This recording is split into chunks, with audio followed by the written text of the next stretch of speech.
প্রশ্ন রাখতে চাই, তিনি কিভাবে শহীদ হন, যে মানুষটা কিভাবে মারা গেল বিগত 2 বছর পরে আমরা আজও সেই বিষয়টা পরিষ্কার হতে পারিনি। আমরা বলবো যে পুলিশ সদস্যকে কাছে ঝুলিয়ে রাখা হয়েছিল সেই পুলিশ সদস্য শহীদ, আবু সাঈদ শহীদ না।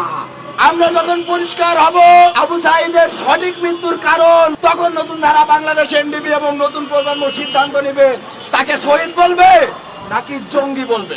জুলাই অভ্যুত্থান একটি ধোঁকাবাজির অভ্যুত্থান। সেই অভ্যুত্থানে বিভিন্ন সময় বিভিন্ন সংবাদ মাধ্যম বিভিন্ন সংস্থা এক এক সময় এক এক রকম তথ্য আমাদের সামনে নিয়ে আসছে। কখনো আমরা শুনতে পাচ্ছি জুলাই নাকি মানুষ মারতে গিয়ে 800 মার্ডার হয়েছে, মানুষ মারতে যে 1400 নিহত হয়েছে, মানুষ মারতে যে 20,000 আহত হয়েছে। আমি তাদেরকে জুলাই বলবো না, জুলাই যোদ্ধা বলবো না, বলতে পারি না, কারণ তারা একটি অস্থিতিশীল পরিবেশ তৈরি করে সাধারণ মানুষের চোখে ধোঁকা দিয়ে এই মানুষজনকে তারা ভুল পথে পরিচালিত করে তারা এটি একটি যুদ্ধ বলে চালিয়ে দেওয়ার চেষ্টা করেছে। আমরা সেই অপশক্তির বিরুদ্ধে নতুন প্রজন্ম আজ ঐক্যবদ্ধ। আমরা সকল আন্দোলন সংগ্রামকে শ্রদ্ধা ও সম্মান জানাই, কিন্তু প্রিয় সংবাদ যোদ্ধা, জুলাই আন্দোলন থেকে আমরা কি দেখেছি আর কি পেয়েছি?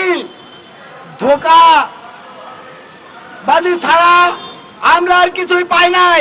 আপনারা বলছেন জুলাই অভ্যুত্থানে 800 মানুষ নিহত হয়েছে, ভালো কথা, মেনে নিলাম 800 নিহত হয়েছে। আপনারা সন্ত্রাসী করতে যে নিহত হয়েছেন, এতে জাতির কোনো যায় আসে না।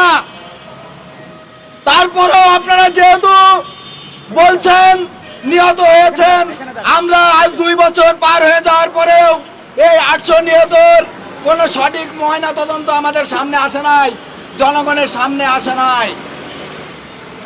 আপনারা আবু সাঈদ হত্যার কথা বলবেন, আবু সাঈদ হত্যার ব্যাপারে 4 জায়গা থেকে 4 রকম রিপোর্ট এসেছে। একজন বলছে আবু সাঈদ পুলিশের বুলেটে নিহত হয়েছে, একজন বলছে রাবার বুলেটে তার পেটে কিছুটা আঘাত লেগেছে, আর একটি রিপোর্ট বলছে তার মাথার পিছন দিকে লোহার আঘাতের চিহ্ন পাওয়া গেছে। প্রিয় সংবাদ যোদ্ধা, আপনাদের কাছে প্রশ্ন রাখতে চাই, আপনারা একটা পক্ষ এই আবু সাঈদকে জুলাইয়ের প্রথম শহীদ বলে দাবি করেছে। আমি আপনাদের কাছে প্রশ্ন রাখতে চাই, তিনি কিভাবে শহীদ হন, যে মানুষটা কিভাবে মারা গেল বিগত 2 বছর পরে আমরা আজও সেই বিষয়টা পরিষ্কার হতে পারিনি।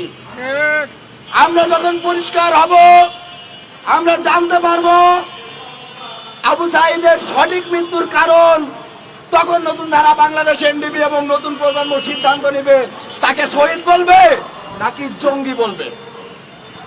যদি প্রকৃত অর্থে স্বৈরাচার হটানোর আন্দোলনে সে নিহত হয় তাহলে শহীদ ঠিক আছে, আর যদি তা না হয়, তার মাথার পিছনের আঘাতের কারণে সে মৃত্যুবরণ করে, তাহলে আমরা বলবো এটা ছিল জঙ্গি আক্রমণ। সেই জঙ্গি আক্রমণকে আপনারা যোদ্ধা বলে চালিয়ে দিবেন, সেই জিনিস নতুন প্রজন্ম কখনো মেনে নেবে না।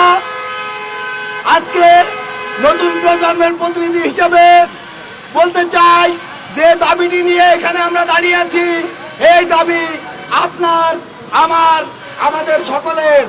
এই দাবি বাংলাদেশের 18 কোটি মানুষের। বাংলাদেশের 18 কোটি মানুষ জানতে চায় এই জুলাইয়ের অভ্যুত্থানকারীরা কিভাবে এই অবৈধভাবে রাষ্ট্র ক্ষমতা দখল করেছে, কিভাবে 3200 থেকে 3500 পুলিশ হত্যা করেছে, পুলিশ মেরে ফ্লাইওভারে তারা টাঙিয়ে রেখেছে, পুলিশ হত্যা করে গাছের দড়ি দিয়ে ঝুলিয়ে রেখেছে। আবার তারা যখন নিহত হয়েছে কোনো কারণে তখন তারা বলছে শহীদ। শহীদ তো সেই ব্যক্তি যে আইন শৃঙ্খলা রক্ষা করতে যে জীবন হারিয়েছে। আপনারা বলেন শহীদকে? এই সন্ত্রাসী আক্রমণকারী সন্ত্রাসী কি শহীদ, নাকি যে দেশের আইন শৃঙ্খলা রক্ষা করার জন্য প্রাণ দিল সে শহীদ? আমি বলতে চাই, দেশ রক্ষার জন্য যে ব্যক্তি জীবন দিয়েছে আমাদের কাছে সেই ব্যক্তি শহীদ। আমরা বলবো, যে পুলিশ সদস্যকে কাছে ঝুলিয়ে রাখা হয়েছিল সেই পুলিশ সদস্য শহীদ, আবু সাইদ শহীদ না। সেই পুলিশ সদস্য শহীদ যে পুলিশ সদস্যকে ফ্লাইওভারের থেকে ফেলে মেরে ফেলা হয়েছিল, পা উপর দিকে ঝুলিয়ে রাখা হয়েছিল। শহীদ সেই নারী, যে নারীর গর্ভে পেটের বাচ্চা সহ পুলিশ সদস্যকে পিটিয়ে হত্যা করা হয়েছিল।